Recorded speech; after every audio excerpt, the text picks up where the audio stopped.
Hello, everybody. Welcome to Love in a Proper Order YouTube channel. This is Sharon, and we are going to get into Genesis chapter 2, and we're going to discuss verse 18 through 20. Yes, to 20. So, this is the quick version of it. So, God said it wasn't good that man be alone. He was going to create a helpmeet, right? But then he created animals, and he brought the animals to Adam, and because he wanted to see what he would call them, and whatever he called all the living creatures, the animals, the cattle, and the fowl of the air, that was the name of it. But then it says, but there was no helpmeet for Adam. No helpmeet for Adam was found, right? So I asked God, like, number one, what did you mean by helpmeet? And two, why did you create animals instead of just going straight into creating a helpmeet? So this was my answer. One, helpmeet means in Hebrew is there Kenigdu. E-Z-E-R, Kenigdu. I get into the Kenigdu in a second. So Ezer means helper. Look up what helper, the definition of helper is, y'all. And then when I looked up Kenigdu, like, okay, what's Kenigdu? Is that meat? And it's like, okay, but here's the definition of Kenigdu in Hebrew. To protect, to have one's back. So I'm like, okay, if you think about it, women, that's what it's just in us to do. That's why we can point out, no, that's not going to be a good route for you. You know, when we tell our men, that's not going to be a good route for you. You know what I'm saying? Or those people aren't your friends. Or, you know, do this, like document everything when it comes to a situation at work, like in life experiences, right? We are always looking out to try to protect our mate, our man, right? Our husband. So that makes perfectly good sense why we are the way we are, because God put it in us to be that way. He did it. And also, helper is like to assist, to support, encourage, stuff like that. That's why we do what we do, women, because that came from God. Just like God created man, for a purpose, he needed a man to do men things. He created woman for the same reason. He needed a woman to do womanly things, right? But both required a relationship with God.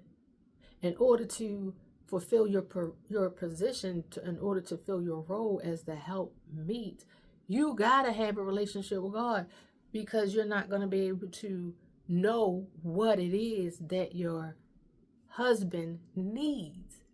Let me clarify something. When sin came in, that's when God was like, okay, now the man gonna be over the wife. That's how that's gonna be. And that's in Genesis 3rd chapter. Y'all can read that.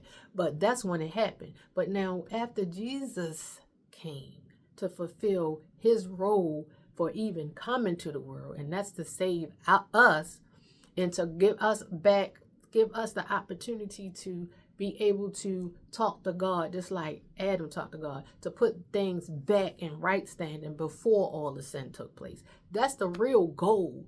And I just feel like, yes, it's other things that come behind it, because if you're in right standing with God, you ain't going to hell, right? But it's like, that shouldn't be the focus. Like, I just wanted to get saved so I wouldn't go to hell. That's horrible. Like, God wants a relationship with you. He wants you to focus on the love piece. So that's the whole point of Jesus coming, so you can get back in right standing with God, man and woman, y'all. So when it's done that way, then we're getting back to how things were before the sin took place. And being the helpmeet meant you were of equal importance. Your roles were equal, though slightly different. And I say slightly different because what Adam was created for is slightly different from what Eve was created for. Both roles, though, had to do the same thing: go to God and have a relationship with God. Same thing today. Go to God, married couples, and see what your role is in helping your spouse. It's not to tell one another what to do. Like, I can tell you how to help me, but no, because how a lot of times, and I'm just going to be real, we all think we need help the way we need help. And then we find out that, wow, that just messed everything up, because we were violating each other's space.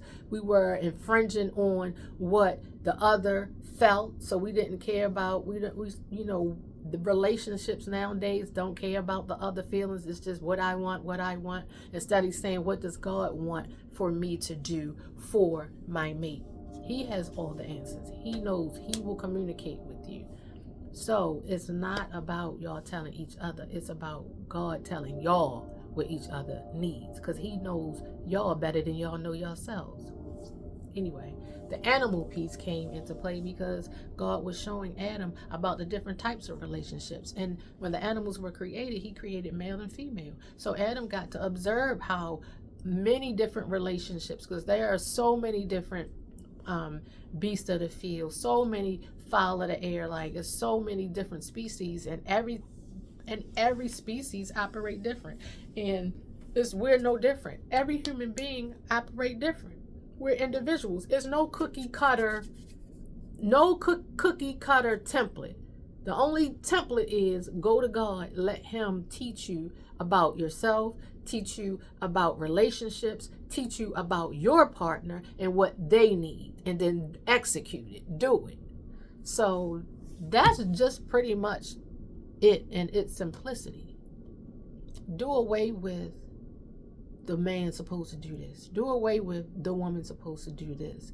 And stop generalizing what marriage is, because we're all different. And what works for one couple is not even what's designed for the next couple. The ultimate goal is go to God, spouses, and allow him to tell you what the man needs. Allow God to tell you, man, what your wife needs. That cuts out all the selfishness. That cuts out all the arguments. That cuts out a lot of stuff, because we both on each side can become selfish and only want what we want. But when you have a relationship with God, the both of you together, you're going to want to do it how God says to do it. I hope you guys enjoyed this discussion of Genesis chapter 2, verse 18 through 20. Have a good day.